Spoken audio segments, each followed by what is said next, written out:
Uma maravilhosa vida para você que está assistindo. Seja muito bem-vindo, muito bem-vinda a esse espaço. Sinta-se recebido, recebido com muita cordialidade, com muito carinho, muita alegria aqui.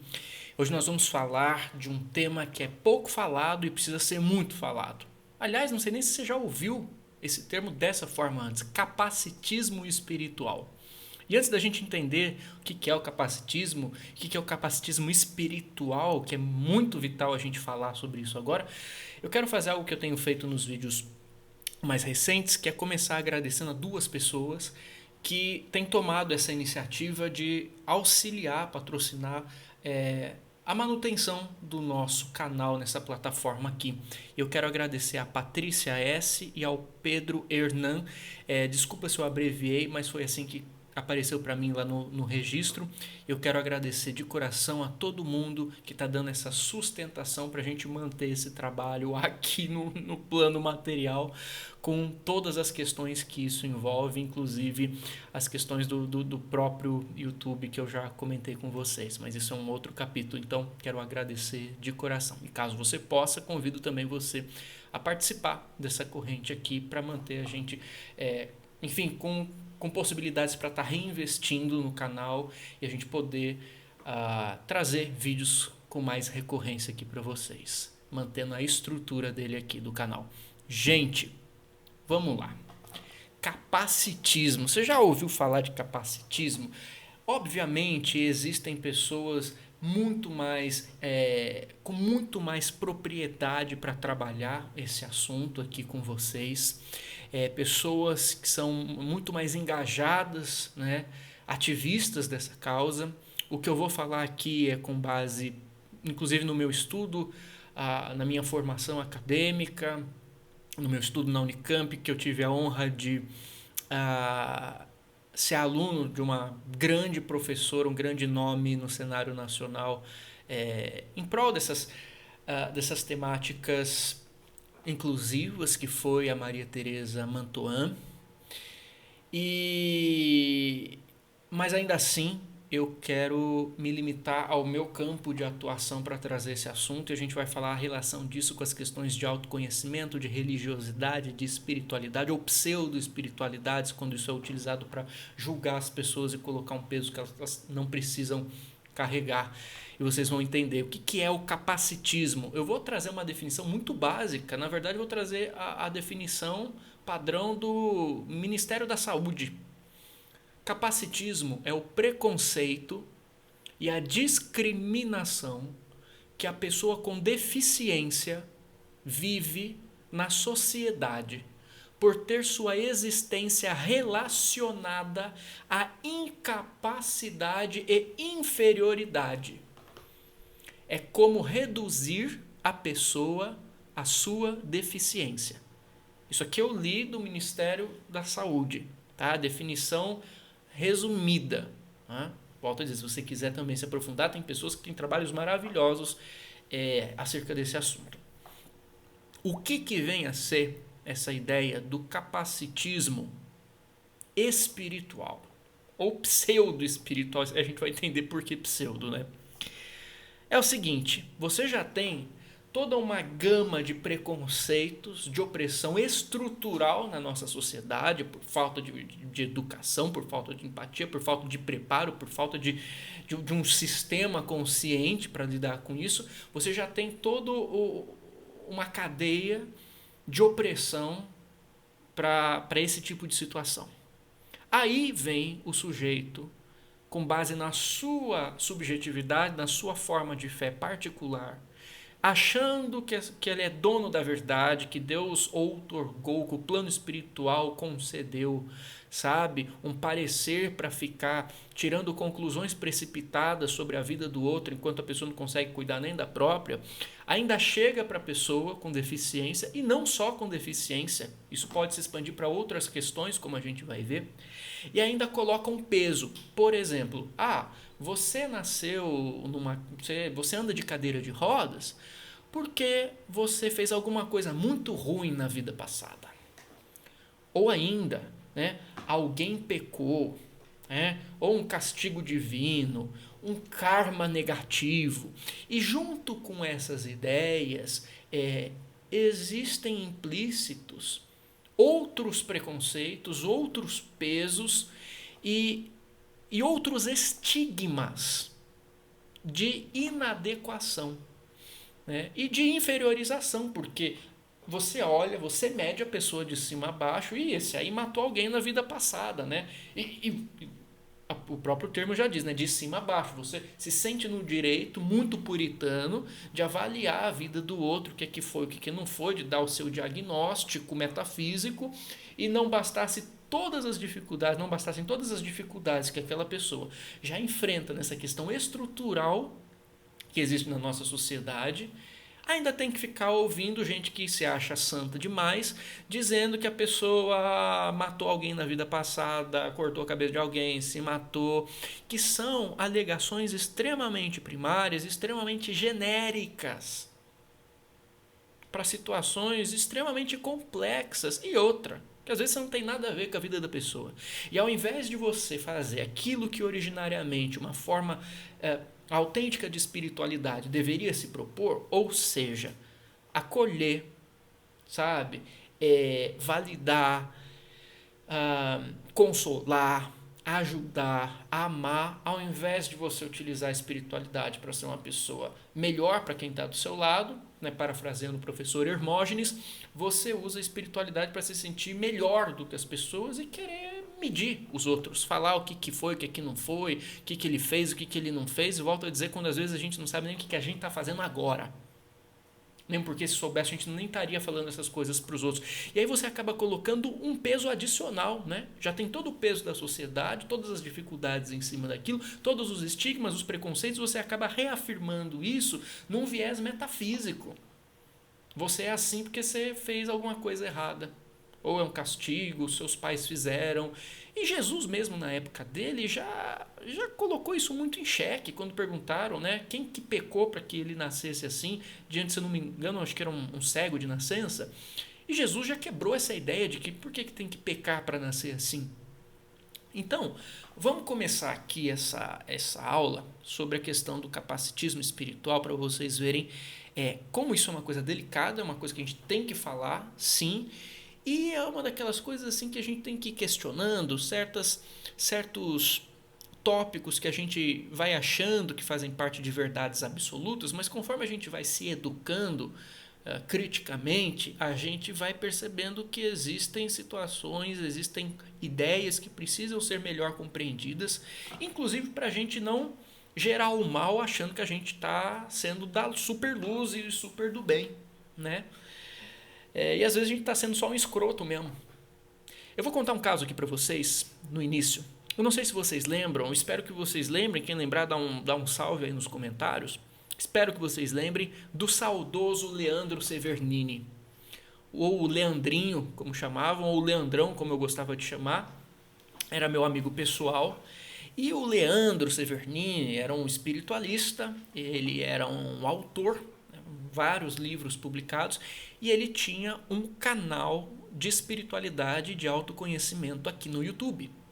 E para quem não conheceu, o Leandro, ele tinha uma condição física que eu não me recordo qual que era, mas ele andava numa cadeira de rodas, o corpo dele não se desenvolveu, e ele ficou, enfim, dentro dessa condição ao longo da vida dele, né? Ali na cadeira de rodas, mas isso não impediu ele de nada, e muito menos de ser a pessoa maravilhosa que ele foi. Por que eu digo que ele foi? Porque ele desencarnou alguns anos atrás, num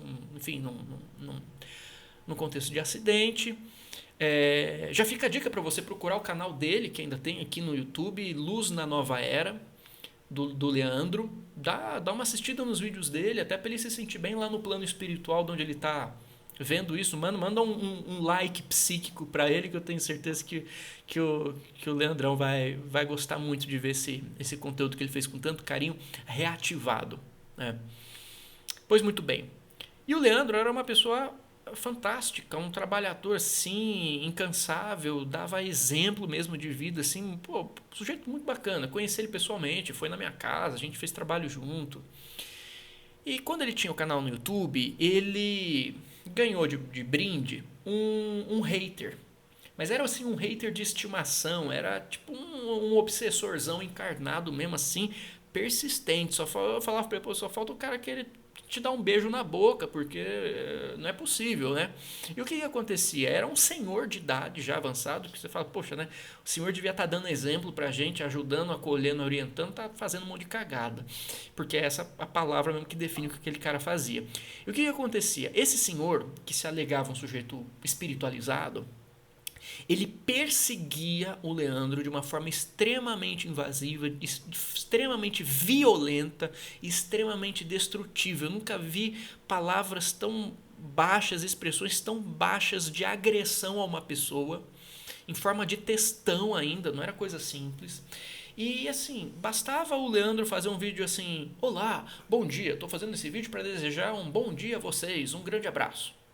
Bastava ele fazer um simples vídeo desse, que esse sujeito já chegava de uma forma extremamente deselegante, extremamente agressiva, assim, muito baixo. Mas assim, nossa, sério, vocês iam pegar asco só de ler as coisas desse cara. E eu peguei asco. Eu era amigo dele, ninguém defendia o Leandro. E cara, amigo. Amigo é amigo. Me desculpa. E o que aconteceu? Eu dei um chega pra lá no cara, mas o que acontecia? Esse cara, ele se achava muito espiritualizado e ele fazia textos violentando moralmente o Leandro no seguinte sentido. Ele tinha a seguinte ideia: quem é você para falar de espiritualidade se hoje você está nessa condição numa cadeira de rodas? E você está na condição de cadeira de rodas, significa que você deve ter sido uma pessoa muito ruim nas suas vidas passadas. Sabe? Se toca de quem você é. Você deve ter sido uma pessoa horrível. Que moral que você tem. Olha aí, você reencarnou numa cadeira de rodas. Você não pode falar de espiritualidade. E disso para baixo. E disso para baixo. Vocês não imaginam o nível da coisa. Vocês não imaginam.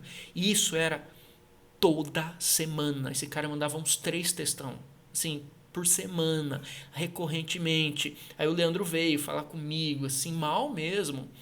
E na época, eu ainda mais jovem ainda, eu cheguei com tudo pra cima desse cara. Eu acho que foi um dos sujeitos que eu cheguei assim com maior firmeza mesmo na minha vida, assim, com os 2 pés no peito mesmo. Pra dar um chega pra lá nesse cara. Eu fui muito firme com esse cara. Coitado, acho que ele saiu até assustado. Mas saiu. Às vezes eu até me pergunto assim, será que eu me arrependo de ter sido tão firme que esse cara? E minha consciência diz, não, eu não me arrependo porque foi importante, foi necessário. Era a linguagem que o cara entendia. O Leandro era meu amigo, ele já vivia uma situação, enfim, de tantas dificuldades, um sistema de opressão em volta dessas dificuldades e ainda não tinha quem comprasse a causa junto com ele, lutasse junto, entendeu? Sabe esse negócio de amigo? Negócio de, tô aqui junto, entendeu? Eu tô mexendo com meu amigo, não vem mexer com meu amigo. E eu sou uma pessoa que não tem problema com isso, porque eu não faço a menor questão de me vestir de estereótipos espiritualistas para querer parecer nada para ninguém. Esse negócio de querer parecer paz e amor para aprovação dos outros, isso não faz parte da minha filosofia de vida. É meu amigo, eu não me importo com o que os outros vão pensar, eu me importo com o meu amigo. E meu amigo precisou, eu tava lá, eu dei um chega pra lá nesse cara, e foi uma situação assim, putz, no fim foi engraçado, né? E foi importante pro Leandro também sentir, acho que apoio, como todos nós precisamos, mas ele reclamava disso comigo, né? Que a própria teia social, né? A forma como as coisas aconteciam, a maneira de julgar as pessoas, a maneira da, do, da arquitetura, né, que não é própria para alguém de cadeira de rodas.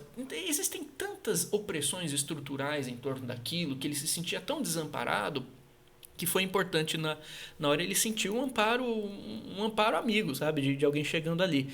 Só que independente dessa questão, o que acontece? O que fez aquele senhor de idade, que tinha idade para ser o nosso avô, ser tão baixo com base numa ideia que ele acreditava que era espiritual? Ele não aprendeu isso do nada. Alguém colocou na cabeça dele, com a melhor das intenções, de que era até uma ideia evoluída, de que era um esclarecimento, ele olhar para as pessoas, nas condições que as pessoas tivessem, sejam elas quais forem, e se achar no direito de julgar, de condenar e de dizer o que é que foi, o que é que não foi, e a partir disso criar um juízo de valor que dá inclusive a liberdade para ele maltratar essa pessoa em nome de uma suposta superioridade que ele acha que endossa e que não endossa porcaria nenhuma. Que superioridade tem nessa? Mas ele tem nisso, mas ele achava que ele era superior. Ele achava que ele era detentor, né, do direito de falar quem pode, quem não pode falar alguma coisa. Hã? Gente, é só quem tá assim em cima do palanque para ter uma postura dessa. E ele achava que ele estava sendo um sujeito super espiritual, entendeu? Porque eu conheço as vidas passadas, eu conheço as teorias, eu conheço os karmas e conheço as leis, então eu tô aqui para esclarecer seu bosta. Seu bosta nada, eu boto você, sai daqui. E quanto que isso não vem num sistema de narrativas diluído nas nossas espiritualidades e vão entrando no nosso sistema de crença sem a gente questionar, sem a gente ir mais a fundo, sem a gente ter um pensamento crítico em relação a isso. E às vezes você pega um cara mau caráter como esse e ele extrapola, na verdade, de uma forma extremamente destrutiva, uma ideia que na verdade está em muitos de nós e a gente não percebe o potencial de negatividade e de injustiça que existe por trás daquilo. Por que é importante a gente trazer essa questão do Leandro e dessa consequência até didática de entender onde que isso pode dar? Porque é o seguinte, o capacitismo também tem uma questão de reforço a uma ideia de incapacidade, a ideias de preconceito e a ideias de inadequação. Então, você já olha para uma pessoa que é diferente e todos nós somos diferentes. Todos. Essa ideia de que tem uma certa normalidade, que tem os comuns, né, a caixinha dos comuns, né, dos normais, e os que não são normais, os inadequados. E é muito curioso, porque esses que se dizem normais, na verdade a gente sabe que não é uma coisa saudável. Né? Você já ouviu falar de normose? Né? Jean-Yves Leloup, Pierre Weil, o professor Hermógenes, Roberto Crema. O que é a normose? Normose é a patologia da normalidade. Tinha um professor meu que dizia assim, bem-aventurados os loucos, porque são os normais que vão explodir o mundo. Então, hoje em dia, aquilo que na nossa sociedade, que é uma sociedade adoecida, considera que é normal, considera que é comum, não é saudável. Olha como está o mundo. Tem um monte de gente que se acha normal explodindo um ao outro. Não precisa nem para guerra. Pode abrir as redes sociais e ver a destrutividade de pessoas normais e comuns que tem ali. Né? Então, nem essa caixinha que a gente acha que é normal, existe uma certa normalidade. Na verdade, cada um é cada um. E cada um de nós traz características que reforçam a nossa singularidade. Essa singularidade ela é sagrada.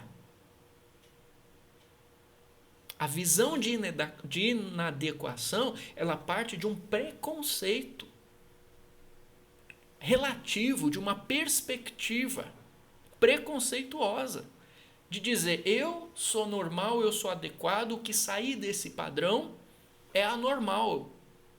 Mas esses que se acham normais, que se acham comuns, que se acham adequados, o que eles estão fazendo com o mundo mesmo? Será que a gente tem moral para apontar o dedo para o outro, falar esse é inadequado, esse é incapaz, esse... né? Então, da onde vem essa nossa perspectiva sobre o que é adequado, o que é inadequado, mesmo porque, como diz aqui no próprio Ministério da Saúde, é como reduzir a pessoa à sua deficiência. E nessa de você apontar o dedo e achar que é inadequado, você esquece de perceber que ali tem uma pessoa que tem um nome, que tem uma idade, que tem sonhos, que tem valores, que faz coisas maravilhosas, faz coisas muito bem coisas que você não conseguiria fazer de jeito nenhum, e às vezes ela tem mais facilidade de viver, tem mais mobilidade de ação no mundo do que a gente, que aparentemente, ou de repente fisicamente, mentalmente, nos achamos enquadrados naquilo que a nossa visão limitada diz que é normal, diz que é comum. Às vezes, a pessoa que tem um corpo, né, 2 braços, 2 pernas e se acha normal, internamente, às vezes ela tem muito mais limite, muito mais dificuldade do que de repente o Leandro que estava na cadeira de rodas dele. Mas a gente impõe essa ditadura da nossa perspectiva, de nós que nos achamos normais e adequados, e, diga-se de passagem, né, nas entrelinhas superiores, a gente impõe a nossa ditadura para afirmar o que é adequado e o que não é adequado. E volto a dizer, será que a gente tem moral mesmo para falar o que é adequado, o que não é adequado? A gente vai aprofundar um pouco essa história. Uma coisa muito importante é que, assim, quando você tem a questão do capacitismo, você tem ideias, estereótipos e preconceitos, né? E quando você entra na questão do capacitismo espiritual, isso avança para uma dimensão a mais, reforçando esse preconceito e às vezes até querendo legitimar esse preconceito, né? Porque afinal o cara deve ter cometido uma coisa muito ruim lá atrás para ter nascido desse jeito. E esse jeito pode ser várias formas. Pode ser um problema de fala, pode ser uma forma de se sentir no mundo, pode ser um jeito de viver a vida que não se enquadra com a normalidade, pode ser inúmeras coisas. A questão dos julgamentos e dos preconceitos da nossa sociedade é muito ampla. Eu acho que é muito difícil alguém escapar disso, mas existem sim casos que a gente tem que conversar porque existem injustiças estruturais em relação a isso, né? Por exemplo, a questão das deficiências. Mas vamos aprofundar um pouco esse assunto, que é o seguinte: esse negócio de você olhar e generalizar que a pessoa com deficiência ou com qualquer outra característica que fuja da nossa caixinha do tradicional preconceituoso da nossa visão limitada, né? E outra coisa, isso tem a ver com aquilo que a gente vê da outra pessoa. Mas na verdade não é aquilo que a gente vê, é aquilo que a gente escolhe, aquilo que a gente quer ver, porque a gente não quer ver o outro de verdade. A gente vê só a superfície, só aquilo que é suficiente para a gente já deduzir um resumo do que a gente acha que é o outro. E na verdade é apenas uma limitação que a gente projeta na figura alheia. E esse negócio de você olhar para o outro e ainda colocar, e ele é assim porque ele fez coisa errada, você nem tem como saber. Volto a dizer, a pessoa não sabe nem o que ela está fazendo da própria vida, mas sabe da vida do outro, né? Gosta de saber do fiofó da bunda do outro, mas não limpa o próprio. É muito interessante, porque as pessoas que eu vejo, eu não sei vocês, mas as pessoas que eu conheci que gostam de dar todo o diagnóstico das 3 últimas encarnações da vida da outra pessoa, são pessoas que a própria vida está uma completa bagunça.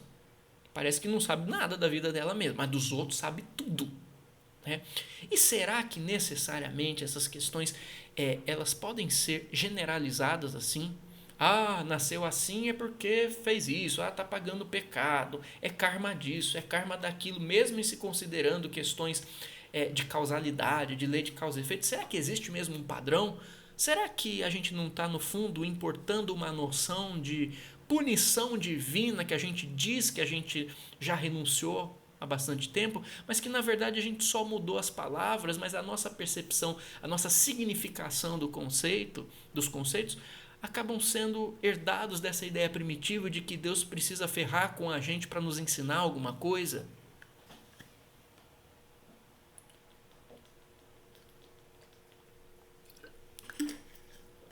Vou te dar um exemplo, vamos lá. Para quem acompanha conteúdos de espiritualidade aqui, já ouviu, provavelmente, espero que tenha ouvido com um pé bem atrás e com um senso bastante crítico e questionador, porque precisa, pessoas de grande influência, né, líderes, médiums e representantes e enfim, alegando, isso é uma alegação que se encontra fácil na internet, eu acho ela delicadíssima, e tem gente que diz que, por exemplo, generalizando que pessoas com autismo têm essa condição porque foram suicidas na vida passada. Gente, eu já fiz vídeo sobre isso, questionando isso. Para mim isso é um grande de um absurdo. Para mim é uma coisa extremamente primária e leviana, porque é uma generalização tão simplista, tão rasa, de uma questão tão complexa, tão sensível para as pessoas. Imagina uma mãe de um autista, imagina um autista ouvindo isso, meu Deus do céu. E às vezes não matou ninguém, nem se matou. Né? Não tem, a gente vai aprofundar isso. E é uma generalização tão rasa. Será que as pessoas não percebem que existe uma gama variadíssima de contextos, de variáveis, de condições? Sabe, você chegar a generalizar, colocar todo mundo numa caixa e falar, ó, todo mundo que é assim é porque matou alguém, deixou de matar, bateu, não bateu.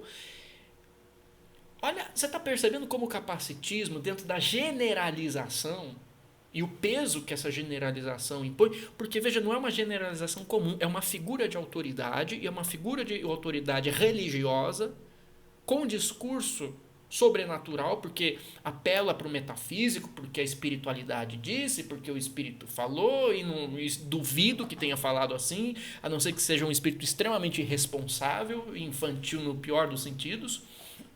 E as pessoas acreditam, e as pessoas, quando elas estão chegando num ambiente de fé, muitas vêm fragilizadas. E essa fragilidade abre elas para aceitar, muitas vezes de cabeça baixa, qualquer coisa que seja imposta, ainda mais se vem em nome de algo supostamente superior, que muitas vezes superior não tem nada. Desculpa, precisa ser questionado sim. Ah, mas foi o guia que falou, então acho que esse guia não é guia não, hein? Abre o olho para isso aí. Que me parece muito leviano, muito irresponsável. Então, associaram há um tempo atrás, né, essa questão quase que... Assim, é um primarismo assim, supersticioso, sabe? As pessoas com autismo foram suicidas na vida passada. Eu acho isso um grande absurdo. Por que de repente, um sujeito que é autista aqui... de repente não é um espírito de uma grande elevação que nunca tinha encarnado na Terra, e é só você ver a taxa de crescimento populacional do globo, não tem como você considerar que toda a população que você tinha lá atrás está reencarnando hoje em dia. O tanto de gente que tem hoje aqui no planeta, tem que ter um monte de espírito de fora chegando aqui, porque a população do planeta era pequenininha há um tempo atrás, e agora está gigante. Então tem... né, migração de fato de consciências para cá. E quem disse que, por exemplo, e não querendo generalizar também, mas quem disse que, por exemplo, não é de repente um ser muito sensível, muito elevado, inclusive de uma dimensão muito diferente da nossa, com outras referências, com uma inteligência muito mais sensível, com uma percepção muito mais acurada das coisas, e que de repente está tendo a sua primeira encarnação nesse corpo físico aqui, está se acostumando com as percepções, os registros, a forma de se relacionar, e que a princípio, para quem vê de fora de uma visão padronizada e preconceituosa, pode parecer uma inadequação, só que não é uma inadequação em si, porque não tem nada de mal, de errado, de inadequado naquela pessoa. O que tem de errado é a visão preconceituosa daqueles que admitiram que existe só uma forma de existir e que querem julgar os outros a partir da sua própria régua, que é uma régua torta por si só também, né? E às vezes não é uma pessoa inadequada. Talvez a nossa visão é que esteja poluída. Nós é que sejamos inadequados, porque a gente não aceita nada que não seja semelhança do nosso próprio umbigo. E a gente já quer rotular, a gente já quer diminuir, a gente já quer julgar, e não basta julgar socialmente, tem que julgar metafisicamente. Por quê? Porque eu leio o meu preconceito limitado daquilo que eu quero enxergar, daquilo que eu me permito enxergar do outro. Eu faço uma leitura dele como inadequado, e se é inadequado eu considero isso algo ruim, e se é algo ruim, lógico, eu vou relacionar com uma possível causa que o meu juízo de valor moraloide me diz que foi uma causa plausível para aquilo. Lógico, se é uma pessoa que o meu ego, o meu preconceito diz que é inadequado, deve ter feito alguma coisa muito errada na vida passada e está aqui para pagar o karma dele. Isso é um absurdo. Você não percebeu que isso é trevoso? Você não percebeu que isso é perverso? Volto a dizer, não querendo generalizar, quem disse que existe só uma possibilidade? E se for um espírito de uma outra dimensão que está encarnando aqui com outras necessidades, com outras referências, está se acostumando, ou ainda, de repente, um espírito que precisava nascer naquele contexto porque queria as condições daquele contexto, queria estar perto das pessoas que estão ali, queria aprender o que aquele contexto possibilita, e de repente viu na possibilidade daquele material genético a chance de ter uma experiência rica de vida, e aí chega a gente aqui e fica apontando o dedo, julgando e fazendo o cara se sentir mal por ele ser o que ele é. E ainda você coloca o peso do seu julgamento, você projeta isso numa coisa pseudo-espiritual, que de espiritual não tem nada, que é chegar e falar assim, né, você já mede a pessoa de cima a baixo, tem coisa errada aí, deve ter aí se matado na vida passada. Existem inúmeras possibilidades, inúmeros motivos do porquê que aquele espírito tomou aquele nascimento. Isso não é do nosso bico de ficar futucando na vida dos outros. E querendo julgar, determinar, o karma do... Que karma do outro? Você não sabe nem o seu.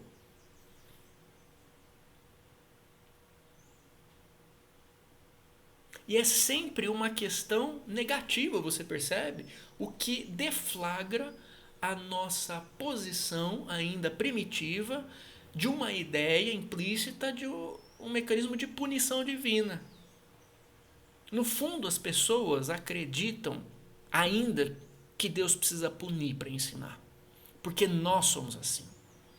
Não é que nós acreditamos que Deus é tirano e precisa punir para nos ensinar. Nós somos assim e projetamos isso em Deus. Eu vou te dar um outro exemplo que eu estava vendo outro dia. A pessoa vai lá, a pessoa dentro da sua doutrina, ela é dona da verdade, ela quer ter resposta para tudo, não quer admitir simplesmente que tem coisas que ela não sabe, que simplesmente tem coisas maiores do que ela, mas ela quer ter resposta para tudo, mas ainda assim ela se considera super humilde, imagina, ela não é nada, ai que humildona ela, ai meu Deus, quem sou eu? Mas tem resposta para tudo, né? Quer ter resposta para tudo, principalmente para a vida dos outros. Aí perguntaram lá, qual que é a condição espiritual de uma pessoa, de um casal que não consegue engravidar? A questão espiritual do casal que não consegue engravidar, né? Aí já palavra difícil daqui, pose dali e tal. Muito provavelmente o indivíduo, numa encarnação passada, eu ouvi isso. Numa encarnação passada, muito provavelmente, ele pode ter tido um problema como, por exemplo, um aborto. E aí isso feriu o corpo espiritual dele, feriu o perispírito, e agora ele voltou nessa condição para aprender, para reparar, para expiar aquela má ação que ele teve numa vida pregressa e agora não pode ter filhos. Olha só. Gente, quem disse? Desculpa, mas quem disse que tem como a gente generalizar isso? E se de repente, na programação encarnatória dele, ele falou, olha, nesse momento não vai ser interessante para mim ter filho porque eu me comprometo com tal compromisso em tal fase da minha vida, e de repente tem aquele corpo disponível naquele contexto e aquele corpo tem uma genética que dificulta a questão de eu ter um filho e simplesmente é só isso. Por que tem que ser uma coisa ruim?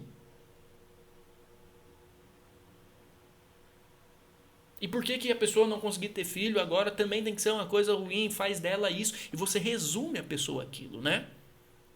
Também a parte do capacitismo, não é uma pessoa com nome, com sonhos, com valor, com muitas coisas boas, que está fazendo, que está sonhando, que está lutando, não. É a pessoa que não consegue ter filho. Pronto, esse é o rótulo dela. É a pessoa que não consegue engravidar. E pior, não é mais só a pessoa que não consegue engravidar. Você que tem herdado essa noção perniciosa, porque é pseudo-espiritual de julgar as pessoas, por causa disso, ainda vai imprimir um outro peso sobre ela. Ela não é apenas a pessoa que não consegue engravidar. É a pessoa que cometeu um aborto na vida passada, hein? E obviamente você já mede ela de cima a baixo. Imagina o teu nível de acolhimento, a vibração que você já manda para aquela pessoa. Né? Já, Deus abençoe, hein? Porque vai precisar. E não necessariamente. Não necessariamente. Quantas coisas podem ter acontecido, quantos outros programas podem ter acontecido, a gente não sabe, não tem como explorar. E até mesmo essa questão de, violentou o perispírito e agora tem que voltar sem ter filho para aprender e para reparar o perispírito, isso também é uma possibilidade muito questionável. Ela pode ser sim uma possibilidade, mas está longe de ser uma coisa genérica e que tem como a gente atribuir a todos os casos. Por que isso é extremamente questionável? Primeira coisa, esse negócio de que feriu o perispírito e precisa reencarnar numa condição difícil. Veja lá a ideia de você estar aprendendo pela dor, né?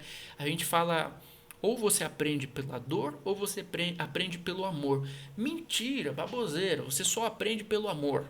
A dor em si não ensina nada. Tem gente aí se ferrando vida após vida, que só fica se fudendo, batendo a cara e não muda nada, não aprende nada. O que ensina é só o amor, mesmo diante da dor. Quando diante da dor eu assumo uma postura de amor, nem que a princípio seja uma postura de alto amor, para eu sair daquilo, caramba, eu tô só me fudendo, peraí, deixa eu ver o que eu tô fazendo de errado, porque eu não quero mais viver isso. É a minha postura diante, não é a dor em si, porque volto a dizer, tem muita gente passando vida após vida só em dor, só em dor, só em dor, e não aprende nada, às vezes até se embrutece mais. É a minha postura de amor, ainda que diante da dor, que faz eu mudar a rota, ressignificar e sair daquilo. E outra, quando eu faço isso, o mérito não é nem da dor. O mérito é seu, que escolheu fazer diferente. Porque tem muita gente que fica na dor, atrás de dor, atrás de dor, atrás de dor, e você conhece pessoas assim, que não tem a mínima sensibilidade ou o mínimo auto-amor de tomar um caminho diferente e de escolher uma coisa que vai trazer mais harmonia. Então, o que ensina é o amor. É o amor. E eu vou te falar uma coisa como pedagogo, tá? De formação.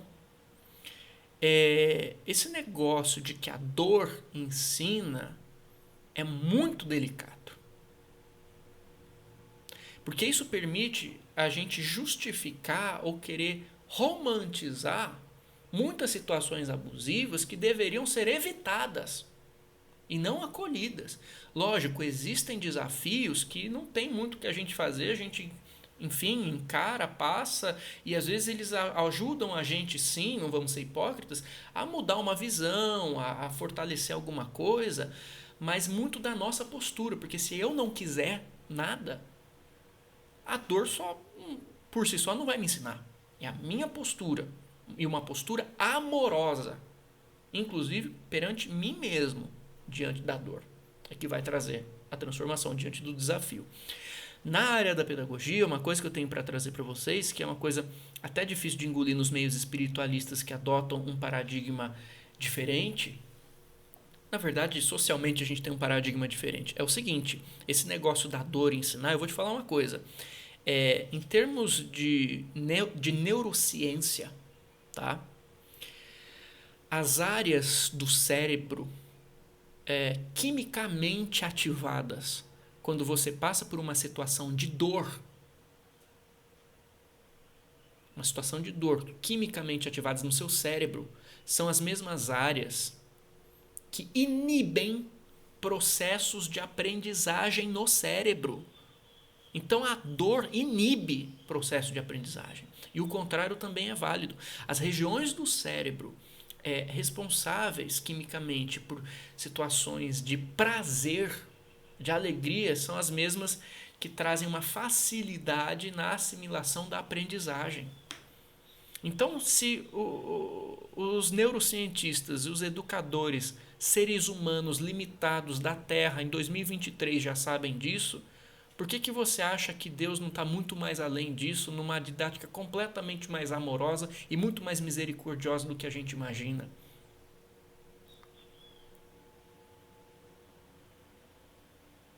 É contraproducente esse negócio de Deus não é escravagista, o plano espiritual não é escravagista. Se tem algum espírito que falou isso para você, talvez esse espírito não seja o que ele parece que ele é. Porque talvez ele tenha uma lógica escravagista. É completamente contraproducente de achar que você tem que ficar se ferrando, esfregando sua cara no asfalto para aprender alguma coisa. Não, ele não quer que você aprenda se ferrando. Sim, existem desafios, mas essa não é não é o âmago da aprendizagem, da didática espiritual.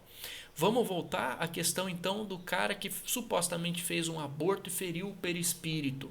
Primeira coisa então, diante disso que eu acabei de falar, da lógica da aprendizagem, né? Você sabe qual que é a maneira mais eficiente do espírito que cometeu um aborto aprender que não é legal fazer aquilo de repente no contexto dele e que é importante a questão da paternidade, da maternidade? Tô chutando caso aqui, sem entrar em moralismo.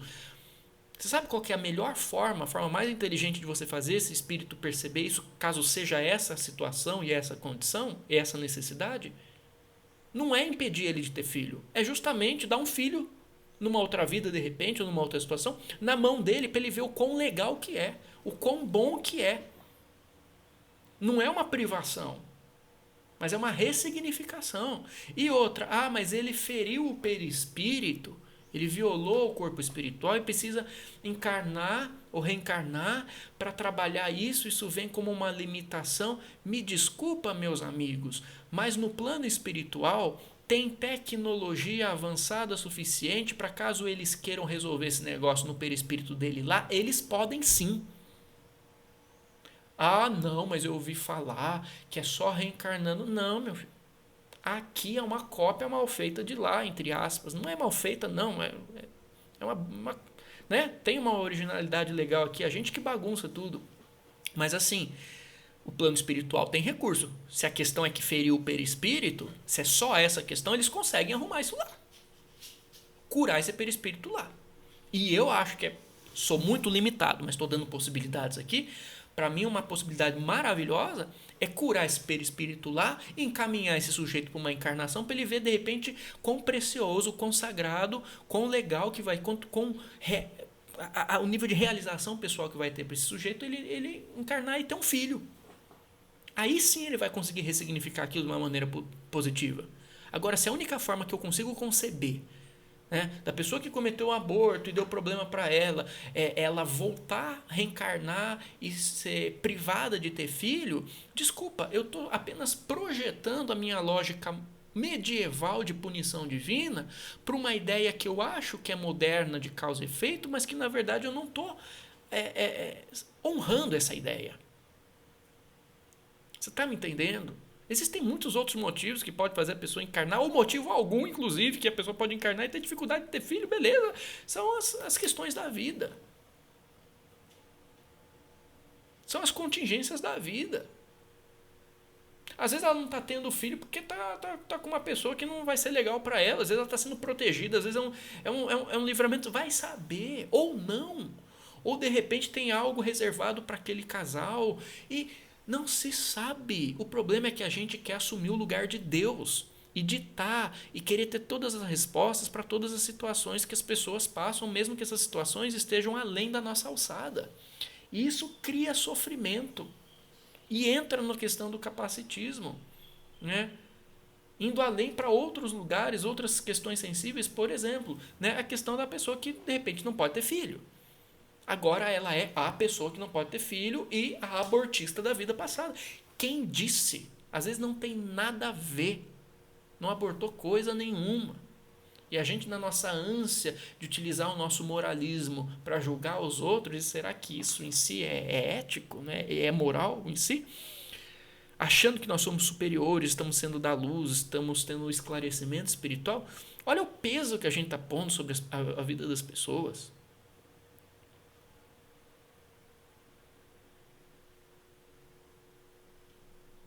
E vamos falar da questão da lei de causa e efeito, da questão, o que é o karma? Karma do sânscrito significa tão somente ação, com sentido obviamente implícito de reação contido na ideia. Né? Você planta, você colhe. Mas o principal palco onde o karma está acontecendo é no agora. É no aqui e no agora, não é lá no passado. A gente não está preso ao karma do passado. A cada segundo, a cada novo agora, a cada novo posicionamento de consciência, a cada nova escolha, eu estou ressignificando essa energia, esse lastro tudo que eu venho trazendo. Eu posso ressignificar com aquilo que eu escolho fazer no meu agora e dar um novo rumo para as coisas, mudar as coisas, criar uma nova história. O karma é vivo, ele está em movimento e significa só ação. Um exemplo que eu gosto de dar para a gente entender isso é um exemplo de uma bolinha de tênis. Imagina que eu pego uma bolinha de tênis e jogo com força, com violência aqui na parede, aqui na minha frente. Pá! Joguei. O karma, ou a lei de causa e efeito, eles vão dizer necessariamente que aquela bolinha tem que bater com violência na parede, voltar com violência e arrebentar meu nariz e deixar meu nariz sangrando, e eu ainda justificar isso porque eu tenho que aprender alguma coisa com isso. Porque, e volto a dizer, muitas vezes essas experiências traumáticas, abusivas que a gente passa pela vida, e tem gente que usa esses paradigmas para justificar, por exemplo, a dor ensina, né?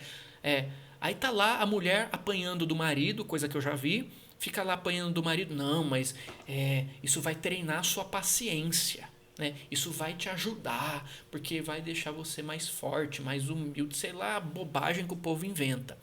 E na verdade, volto a dizer, existem sim desafios naturais da vida que a gente passa, enfrenta e consegue se posicionar e se fortalecer, mas existem sofrimentos desnecessários, de situações injustas, de situações tóxicas, de situações abusivas que não eram para estar acontecendo, e não vem me justificar com karma, com porra nenhuma.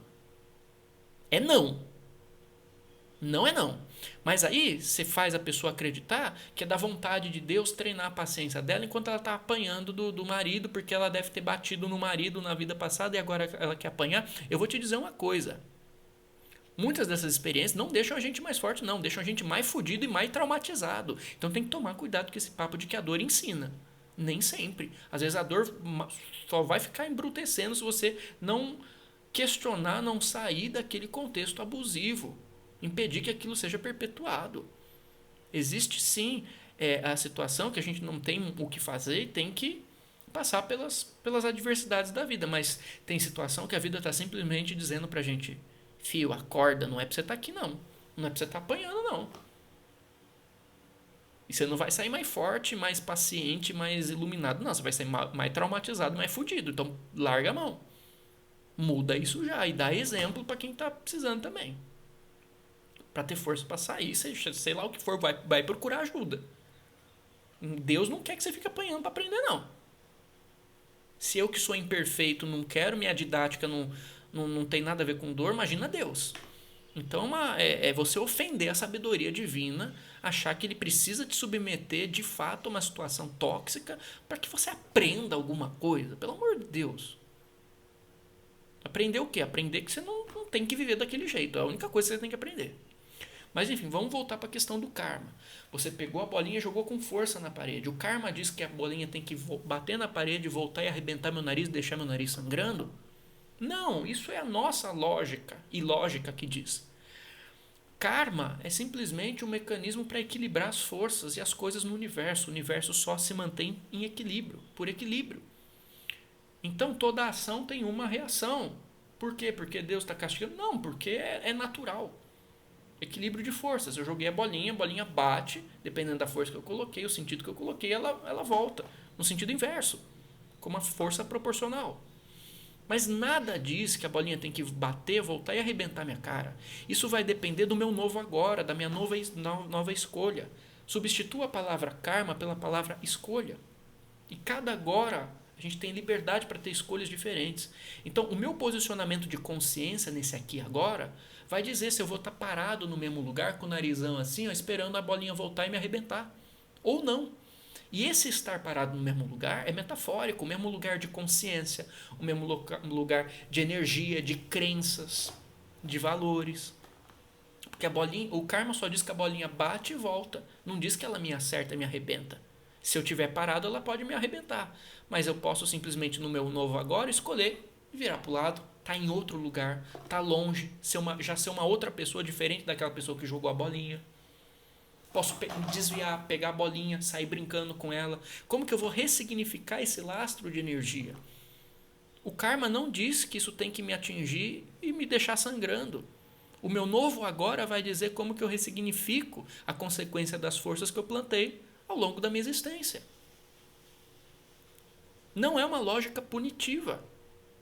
Não tem que privar, que doer. E não necessariamente quando a gente vê alguém numa situação que a gente interpreta como, ai meu Deus, que inadequado, necessariamente para aquele espírito ele vê daquela forma. Vou dizer aqui eu vou trazer outros casos aqui para a gente entender. Saiu recentemente no Instagram, viralizou um vídeo.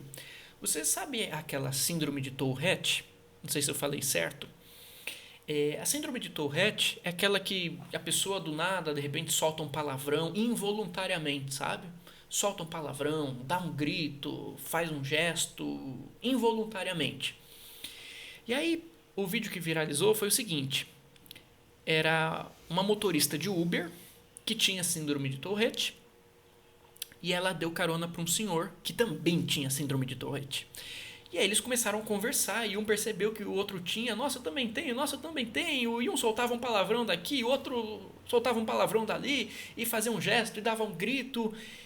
E no fim, estavam os dois se divertindo, os dois estavam dando risada, e estava uma coisa leve, uma coisa bonita de ver assim, e eles chegaram assim num clima de que assim, a gente é assim mesmo, e sabe, naquele momento, entre aquelas duas pessoas, não existia o peso do estigma, do julgamento, não tinha ninguém de fora com um padrão diferente querendo apontar o dedo e dizer que eles eram inadequados. Ali eles estavam simplesmente dando vazão à singularidade deles, que a deles é daquele jeito, e nós temos a nossa. Nós temos a nossa. Com as nossas dificuldades também, que às vezes não estão aparentes aos outros, mas às vezes são até maiores do que aquelas que estão aparentes aos outros. Mas de repente naquele momento ficou uma coisa leve, eles começaram a brincar e a gente é assim mesmo e tal. E eles perceberam que como não tinha ninguém julgando, aquilo era legitimado, aquilo era válido. Eles estavam em casa. E eles brincaram, aquilo se tornou leve, não se tornou motivo de constrangimento, de medo, de julgamento, de condenação. E eles se sentiram à vontade para poder respirar. E falar simplesmente na alegria, eu sou assim. E aí, vamos deprimir por causa disso? Né? E fizeram daquilo uma coisa bonita, uma coisa leve, uma coisa alegre. E ali eles não estavam ameaçados pelos estigmas e os preconceitos dos outros. Eles podiam ser o que eles eram, como cada um de nós também somos, né? Sem ninguém, sabe, sem ter uma pressão, um julgamento, uma condenação. E aí eu te digo uma coisa sobre isso. Primeiro que isso fala muito do nosso olhar preconceituoso, da ditadura da normalidade. A gente quer colocar os outros em caixinhas e diagnósticos e reduzir as pessoas a isso. E cria-se todo um estigma social, uma pressão, uma exclusão, uma inadequação, né? Todo um peso, nada caridoso em torno disso, nada empático. Mas uma coisa que eu quero te dizer, né, é que nós que olhamos de fora e de repente, o cara lá tem síndrome de Tourette.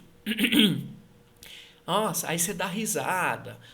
Nossa, que esquisito, que inadequado. Vamos mudar um pouco a perspectiva para a gente ver se a gente está sendo justo? Olha aqui. nós nos achamos normais e julgamos eles como inadequados. Tá? Eles que involuntariamente, porventura, de repente soltam um palavrão, dá um grito, faz alguma coisa que não queria fazer, involuntariamente, de repente vai lá e dá um xingo, por exemplo. Eles que são os inadequados. Que curioso isso, né? Porque nós que temos poder de deliberar, de escolher, de fazer as coisas voluntariamente, nós usamos a nossa liberdade, inclusive para escolher o que a gente vai falar, ou escolher o que a gente vai calar. Nós usamos voluntariamente a nossa liberdade, a nossa capacidade para falar tanta merda e tanta destrutividade voluntariamente, e quem é inadequado é quem solta um palavrão involuntariamente. Ele que é o cara com karma pesado, o obsidiado, o cara com problema na vida passada, que sai um palavrão, esse é o grande mal, entendeu? Saiu um palavrão involuntário. Claro, não querendo reduzir a situação, mas enfim, né? A gente acha inadequado porque soltou um palavrão involuntariamente. Nossa, que inadequado. E a gente que voluntariamente escolhe falar muito mais merda, podendo ficar calado. E aí, vamos mudar essa perspectiva? Quem que no final das contas não está sendo mais inadequado? Será que é eles? Eu acho que não. Eu acho que é a gente. Que mesmo podendo escolher, faz um teste, abre as redes sociais, vê o povo se matando, se xingando aí, podendo escolher. Podendo escolher falar com mais gentileza, podendo escolher falar com mais respeito, com mais educação, podendo escolher calar. E estão aí um matando o outro. Voluntariamente, deliberadamente, conscientemente. Saudavelmente. Mas são os outros que são esquisitos, entendeu? Porque tem uma condição ali no sistema nervoso, não sei, que sai involuntariamente ele que é o esquisito. E não é você que, podendo escolher, escolhe fazer a merda. O outro que é o esquisito. E você que é o superior, o sem karma, que pode olhar para a vida do outro e baixar a capivara das 3 encarnações passadas e dizer o que o outro foi, o que não foi, os crimes que o outro fez, sem olhar para o que você está fazendo agora. Então, quem que é inadequado?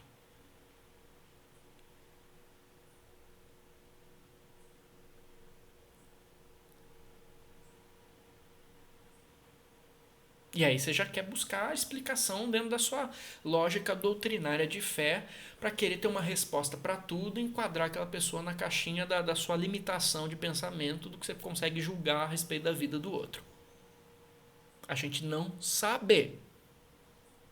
Não sabe. Não sabe. Não tem como saber.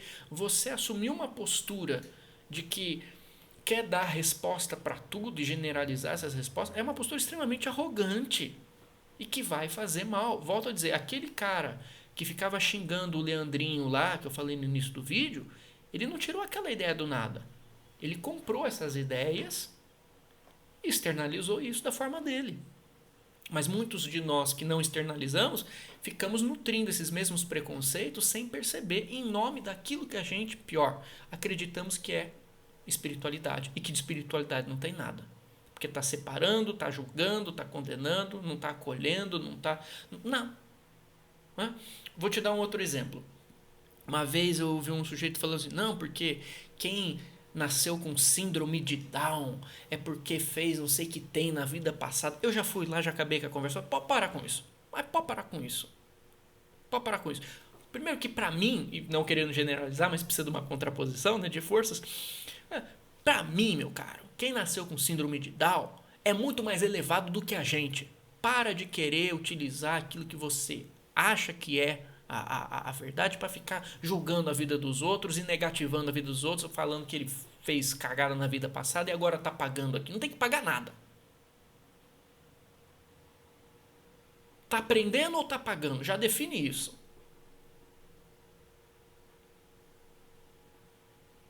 Qual que é a tua lógica? E aqui, volto a dizer, por que de repente o cara que encarnou numa condição que nosso julgamento, nosso preconceito diz que é inadequada, de repente não fez isso por um gesto de grande amor? Não foi porque ele fez alguma coisa errada na vida passada, porque alguém pecou, uma maldição. Não. Às vezes foi por um gesto de grande amor. De repente tinha, volto a dizer, alguém que ele amava muito naquele contexto, uma coisa que ele amava muito, que ele podia, sei lá, organizar, realizar naquele contexto. E para acessar aquele contexto, ele tinha uma condição genética que trazia isso para ele, e para ele não é problema. Para nós é problema. Mas para aquele espírito pode não ser problema. E diante das limitações daquele espírito que ele encontra naquela configuração, as limitações que ele tem ali são muito menores, às vezes, do que essas que a gente tem se achando super normal. E sem limitação alguma. Às vezes ele precisava daquilo para encarnar, para ter uma outra perspectiva. Não necessariamente ele fez alguma coisa ruim e agora ele precisa vir numa privação. E não tem como você generalizar isso. Existem casos, inclusive, de espíritos muito elevados que nascem, que encarnam aqui na Terra em situações que nosso preconceito considera como inadequadas, justamente para nos dar exemplo. Para curar a nós, que temos a maior de todas as limitações, que é a ignorância. E a gente não olha para isso querendo olhar para a questão do outro. Existem espíritos muito elevados que assumem diversas condições que no nosso preconceito são limitações e que na verdade aquele espírito não tem nem um pouco limitado. Não fez nada de errado na vida passada. Então é muito difícil de você generalizar. Ele vem para ensinar, vem para revolucionar, vem para questionar. Inclusive esses padrões, esses capacitismos, esses preconceitos. Né? Então, gente, existem várias possibilidades de várias causas. Da perspectiva do espírito, não existe assim X, 1 mais 1 igual a 2. Não existe um padrão. Vamos anotar aqui. O que você fez na vida passada? Você peidou fedido. Então, quem peidou fedido vai nascer com o fiofó frouxo agora, entendeu? Se você fez isso, você vai nascer assim. Não existe. Cada caso é exclusivo, é pensado de uma forma exclusiva. E até essa questão, né, do suicídio, né? Porque o autista foi o cara que se suicidou. Bobagem. Mas mesmo assim, você já coloca um juízo de valor na própria questão, na dinâmica complexa de um suicídio. Falando que o suicídio também foi um pecado da pessoa, porque violou a lei de Deus e pôs um fim à própria vida, como se fosse fácil demais você simplificar uma situação tão delicada como essa e poder colocar ela diante do seu julgamento límpido, perfeito e puritano. Muitos casos, não querendo justificar, muito menos incentivar, tá? Mas muitos casos de suicídio, na verdade, são homicídios disfarçados.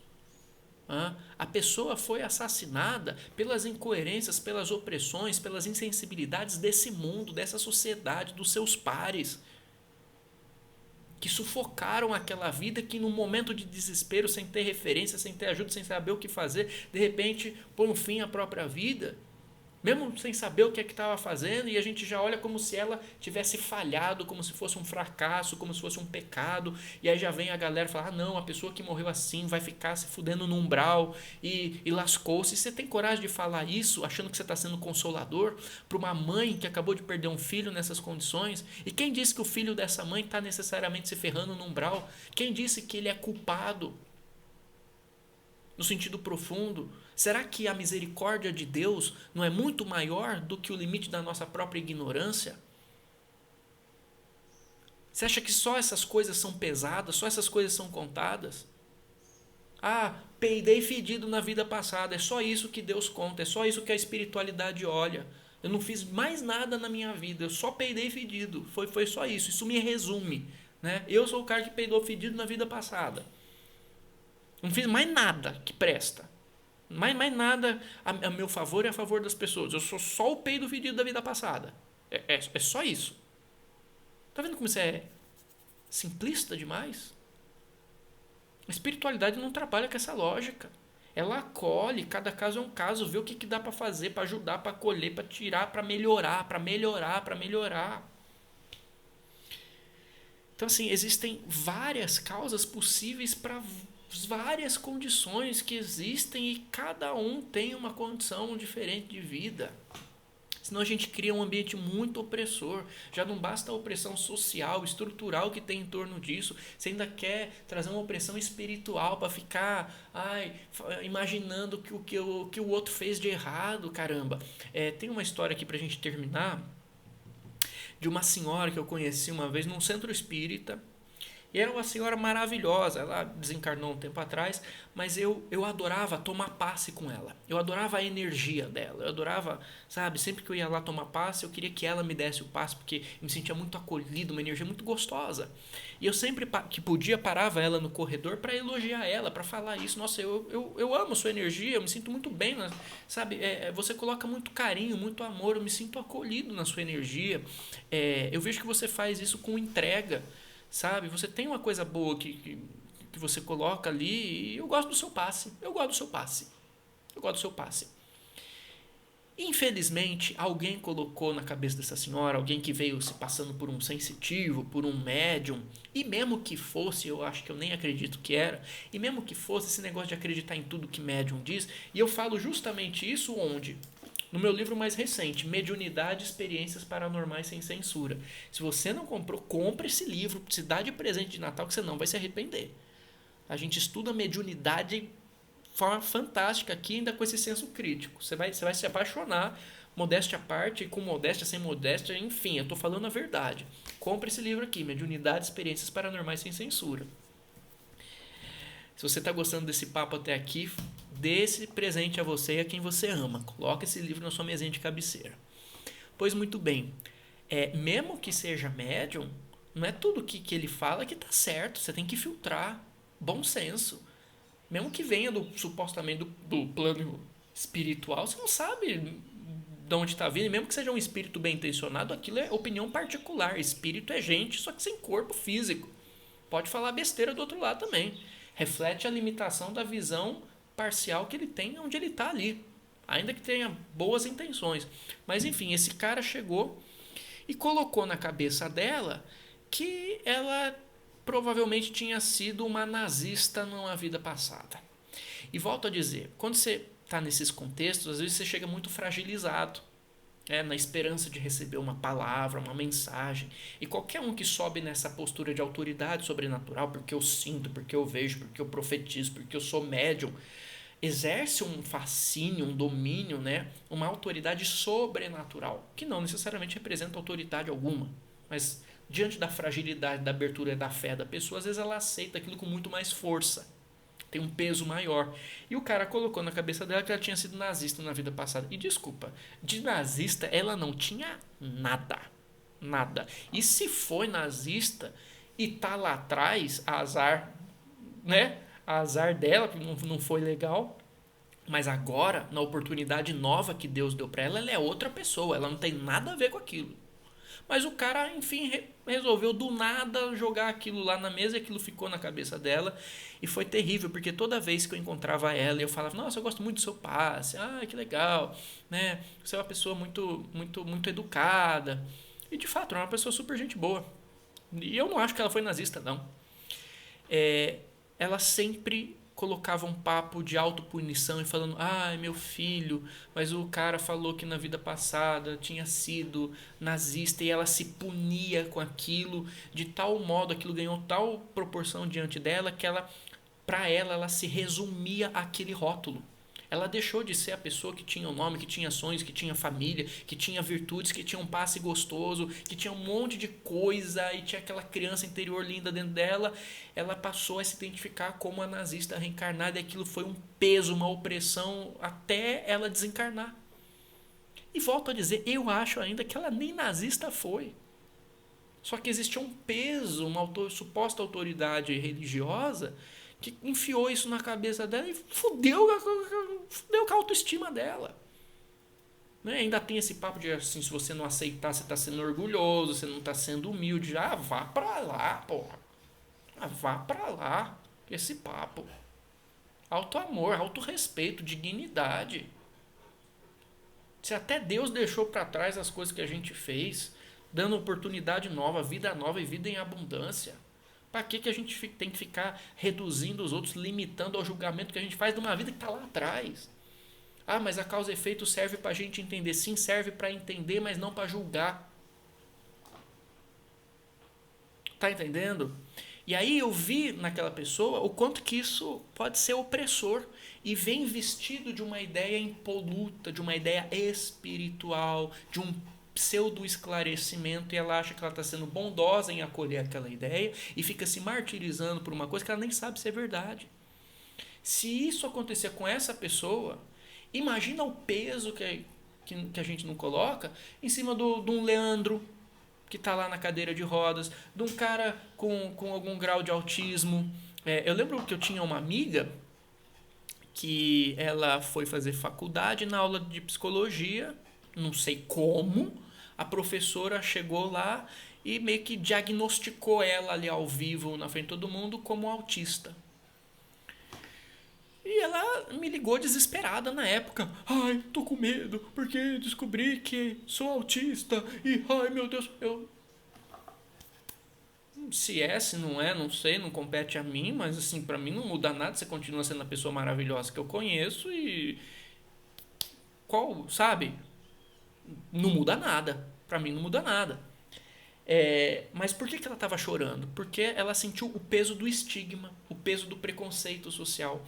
Quando ela ouviu a palavra autismo, é como se ela fosse inadequada agora, como se ela fosse inferior, como se ela fosse uma coisa errada.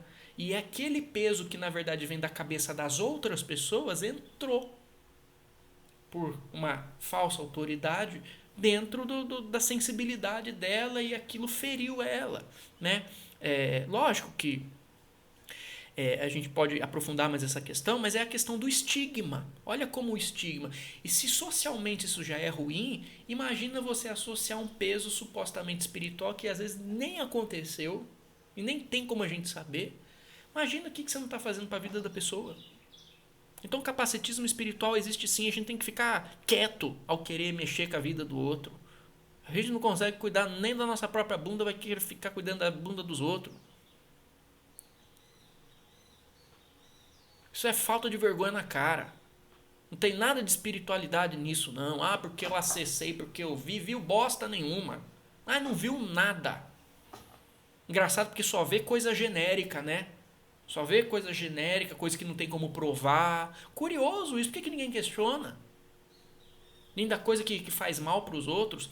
Tem uma frase bíblica que eu gosto bastante que diz assim: aquilo que vem de Deus traz paz. E ponto final. Essa tem que ser uma régua nossa nessas questões espirituais. Essa informação que eu estou recebendo, essa revelação que você está me dando. Peraí, isso está me trazendo paz ou está me bagunçando, está me poluindo, está me pondo para baixo? Ainda que pareça que é da luz, porque o melhor disfarce para as trevas é a luz, né? Você sabe disso. Então, questionar isso, porque o tanto de opressão, o quanto de passar pano para abusos, fortalecer, justificar, legitimar os preconceitos sociais. Porque essa ideia de que tá pagando pecado, fez alguma coisa errada, fortalece inconscientemente a atitude escrota da sociedade de tratar mal aquela pessoa. Porque a sociedade acredita que tem uma legitimação metafísica, uma suposta legitimação espiritual para olhar com preconceito, porque é isso pro outro, entendeu? Achando que tem a solução da vida dele, a ficha corrida da vida do outro, você não está olhando para o próprio crime existencial que você está fazendo agora.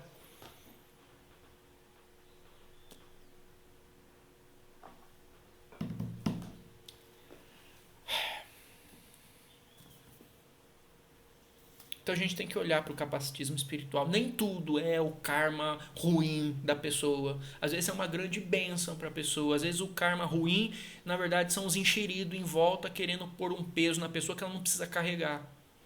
Às vezes o maior peso da pessoa não é nem estar ali na cadeira de rodas, sem um braço. Às vezes o maior peso da pessoa é o bando de babaca que está em volta dela, colocando uma pressão que ela não precisa ter. Então, que a nossa espiritualidade, voltando ao caso do Tourette lá do vídeo que viralizou, que a nossa espiritualidade não sirva para fazer a gente se sentir superior a ponto de ficar julgando, querendo adivinhar o que o outro fez, o que não fez, e volto a dizer. Às vezes a gente morde a nossa língua, que é um puta de um espírito iluminadaço ali, né, e a gente aqui achando que matou alguém na vida passada. Né? Ah, mas veio sem um braço. E você que tem os dois e faz muito mais cagada do que você acha que ele fez na vida passada. Às vezes veio sem um braço porque era condição genética para aquele espírito estar ali. E às vezes não tinha nada de ruim. Na dimensão que ele estava, ele percebeu que ali ele podia desenvolver, aprender alguma coisa, ou fazer, ou estar perto de alguém que para ele era válido, e para ele não foi nenhum peso estar ali. Mas quem estava em volta colocou aquele peso, ficou enchendo o saco com toda essa opressão, né? E saca, né? Então assim, que a nossa espiritualidade permita que a gente faça as pessoas se sentirem à vontade, sendo elas mesmas, na singularidade delas, à nossa volta. Que elas não sintam que tem um babaca a mais ali, julgando ela como inferior, como olhando desconfiado o que será que ela fez. Que a nossa espiritualidade permita um acolhimento, uma aura de acolhimento à nossa volta, que a pessoa se sinta acolhida e validada na singularidade daquilo que ela é, sabendo nós que nós também temos a nossa singularidade e às vezes questões que não estão visíveis, mas que estão dentro da gente, e o quão importante que é a gente se sentir acolhido e validado também, mesmo diante dessas nossas questões, na presença das outras pessoas, para que a gente possa ser quem a gente é e perceber que, sendo quem a gente é, com as nossas dores e os nossos amores, a gente pode ser amado do jeito que a gente é.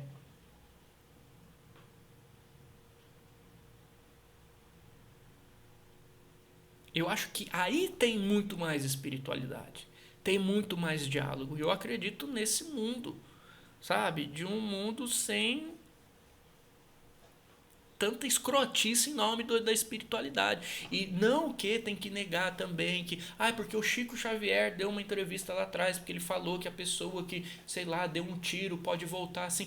Contextualize, filtre, questione, entenda o que ele está falando, para quem que ele estava falando, vê se isso faz sentido agora, o que tem de ensinamento que dá para você trazer dali, o que você precisa filtrar, o que você tem que questionar. Porque está todo mundo crescendo. E nesse momento, esse questionamento tem que estar em pauta. E a gente volta a professor Hermógenes, parafraseando ele, vou falar de espiritualidade, o que ele falava sobre yoga.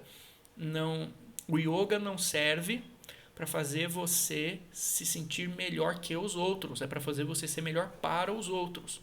Então a espiritualidade tem que fazer as pessoas, na singularidade que elas tiverem, como todo mundo tem as suas, tem questões sim que precisam ser mais discutidas, mas que assim, que elas possam se sentir em paz, validadas, legitimadas, amadas, do jeito que elas são. Porque não tem nenhum defeito. Talvez o defeito esteja na nossa visão. E a gente imprime esse peso, inclusive. Eu aprendi muito isso com a filosofia dos druidas. Que a filosofia dos druidas vê essa sacralidade imanente em tudo. O cara que nasceu sem um braço não é um defeito da natureza, não. É a própria sacralidade se manifestando daquela forma. O sagrado pode escolher também se manifestar, por que não? Está presente naquilo que o nosso preconceito diz que é inadequado. E às vezes tem muito mais sagrado, muito mais presente ali, muito mais impoluto, sem essas camadas de preconceito, do que na gente que fica aqui se perdendo nesse monte de julgamento, achando que nós estamos sendo super espiritual. O sagrado está ali na condição do cara que está na cadeira de rodas também. Por que não? Por que a condição dele reflete só um karma ruim da vida passada? Por que eu não posso validar aquilo como expressão do sagrado também? E a partir desse paradigma, organizar um pensamento social para dar um acolhimento, uma validação mais humana a todos nós. Porque hoje pode ser o outro, amanhã não se sabe.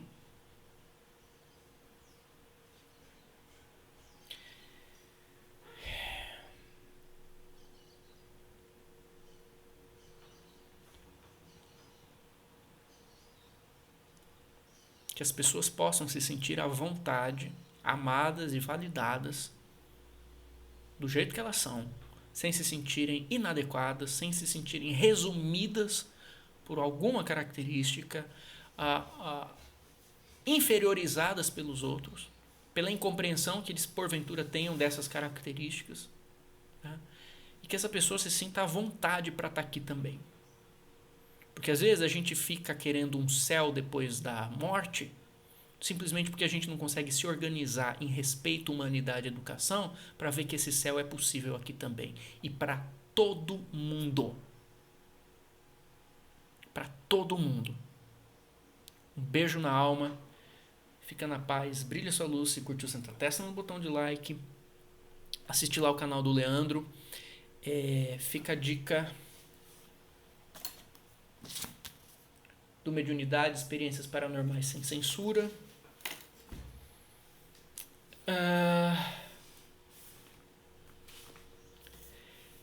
Peço também para quem puder, para quem quiser, apoiar nossas campanhas aqui no Apoia-se, ajudar a manter o canal no ar. E é isso, gente. Fica na paz, um beijo na alma, brilha sua luz e receba um abraço do tamanho do sol.